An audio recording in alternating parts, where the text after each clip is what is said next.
Hello, welcome to another unboxing, or unwrapping in this case. This time it's Japan tin drum. Also I've got Japan gentlemen take Polaroids. This have come out today, the 24th of August and 2018, and these are the Abbey Road half speed mastered. Apparently if they master them at half speed it can do something to the treble and the stereo image. I mean, I don't know if it's true or not, because I mean, machines are designed to work at a certain speed, so whether or not slowing it down does anything, I don't know. But one thing I do know for sure, which I didn't realise that these were, is these are to be played at 45 RPM. So therefore, instead of getting the 133 and a third LP, you actually get two. Now, the only time I've had this before is with the what were called Direct Metal Masters, my Bjork ones. And if you want to see them, let me know and I'll do a separate video. And that's the only ones I've got like that, where it runs at 45, and they're really, really good sound quality, because I've compared homogenic to an ordinary LP, green vinyl I think it was, that my friend had, and the 45s. And my goodness, there's quite a difference. So this was the first Japan album I actually bought on vinyl. I think it was their last one. But before that I'd been listening to the other one on tape, so I recorded it off a friend. So you may wish to pause this. Let me just get that lined up. So, and there's all the writing. There we go, that's better. There's all the writing about that. It's got the tracks on the back there. I've already unwrapped this one, because I wasn't going to do a video about it, but I found there was a few things that were worth mentioning, and there's a little certificate as well, so I thought I would do a video of it. So it opens like this, and you get all the lyrics for the songs.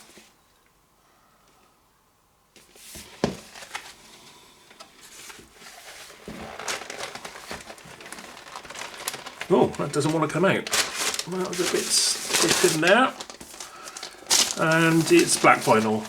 I love all the different coloured vinyls these days. It's always like, I get a black one, but I will put up with it because it's playing at 45. So in fact, you've only got Ghosts and Canton on this side, and on this side there's Art of Parties and Talking Drum. There's some writing on there.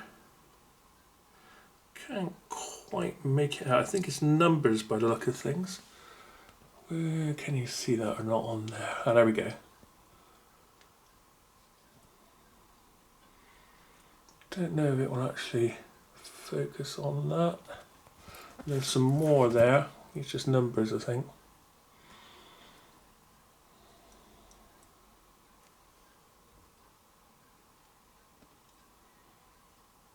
There we go.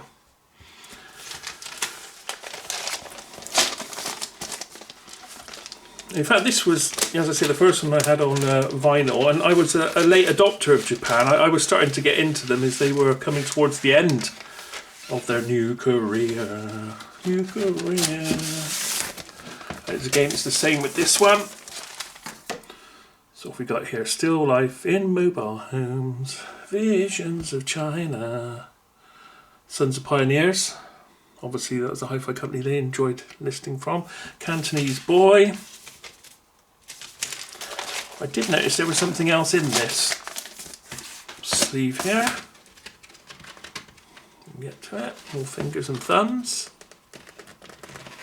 There we go. There it is. You get this certificate as well. The mastering engineer from Abbey Road Studios, Miles Showell.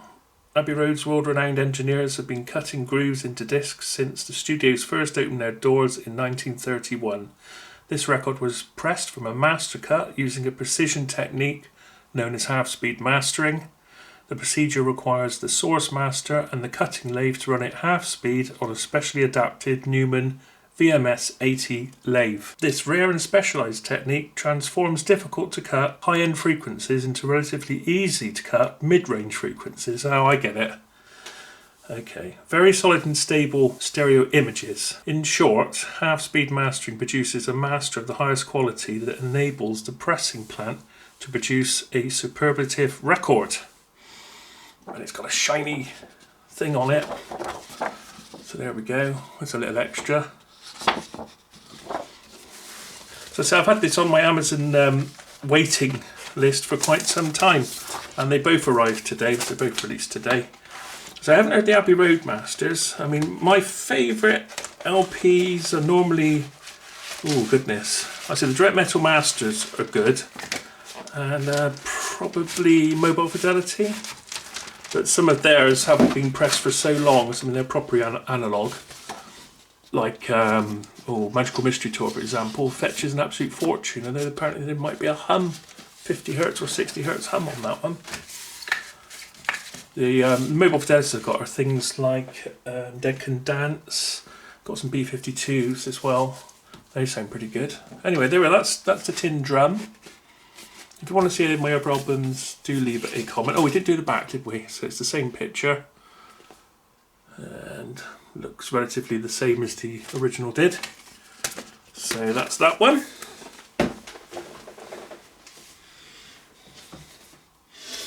And here's the other one, I haven't opened this one yet. Gentlemen Take Polaroids. This reminds me of, I was still at school, I think it was about 81, 80, oh, I'll probably say on here when it was, won't it? It was certainly the very early 80s, and I was cleaning the floors in Gateway after it closed on evening, and the Sony Walkmans had just come out, and I had a Sony Walkman and I had this on tape, and even now when I listen to this album I can remember which aisle I was cleaning while listening to this, and I listened to this for about, I had that job for about 9 months, and I think it was like my meditation, because I listened to it every single night I was doing the mopping of the floor. I then got a job as a butcher in there.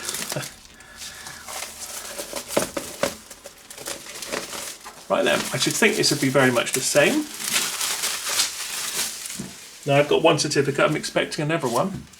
So it covers the same, really. And there we go. Probably the same sort of writing as last time. Sorry, to get that straight there. The album tracks, but you probably know those. The back is the same photo as the original I had, and it all seems about the same. Just trying to get the glare off. There we go. Right, so is there a picture? No, I was kind of hoping there was going to be a picture inside, because I know I've seen different takes of this shot, and I was kind of hoping they'd be there, but never mind. We have got the lyrics. I don't know if I get too much shine. There we go. I'm going to put a diffuser on this light soon. I've ordered one, so hopefully it might get a bit better than this.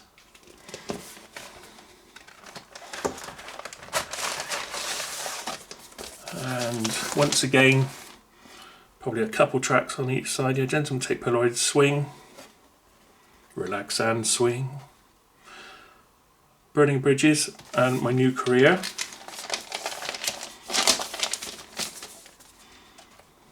I can remember listening to My New Career when I was coming towards the end of my floor cleaning, as I was getting the butchery's job, and it seemed very apt at the time, even though I actually only earned £30 a week. To give you an idea, an Atari console game back then was about £35, so it was more than a week's wages for a game. Right, here we go again. So side 2, this one. Nightporter, Take the Islands in Africa. Methods of Dance, Ain't That Peculiar. And again, there is some things written on here that I can't make out, but I don't know if I can get them this time. Let's see.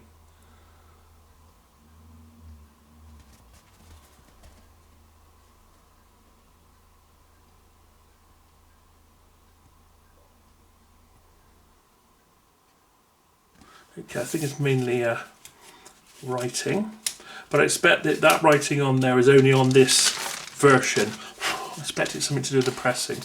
Anyway, they feel quite nice and heavy. I'd say they're 180 gram. They certainly feel substantial. Although it probably does mention it somewhere, doesn't it? No, I can't see it mention it's 180 gram on here. 1980, there we go.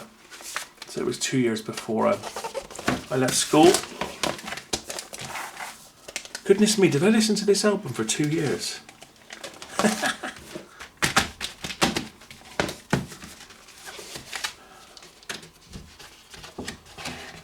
And once again, we get that certificate.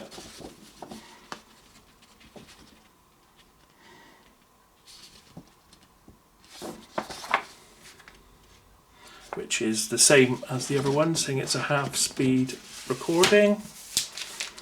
A half-speed recording, played it double speed, well not double speed, 45 instead of 33. So if there's anything wrong with these recordings at all, I'll put it in the comments, but I'm expecting these to sound pretty damn good. But I have got the CD, so it'll be interesting, because I do like the sound of CD as well.